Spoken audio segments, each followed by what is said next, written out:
Når man indtager føde, får man også energi. Det måles i joule og optages i mavesækken. Når man løber, forbrænder man den energi, man indtog, da man spiste. Egentlig forbrændes energien ikke. Den omdannes bare til kinetisk energi, som er, når man bevæger sig, og termisk energi, som er varme.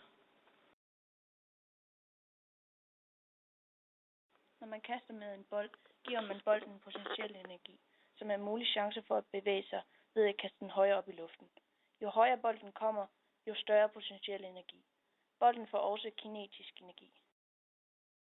Når man gynger, har man størst potentiel energi, når man er på sit højeste punkt, og mindst potentiel energi, når man er på sit laveste punkt. Når man er på sit højeste punkt, lige inden man er på vej ned igen, står man faktisk stille i et lille bitte stykke tid. Så har man kun potentiel energi og ingen kinetisk.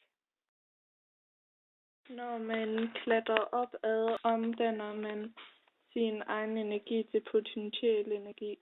Når man hopper ned igen, omdannes den potentielle energi til kinetisk energi.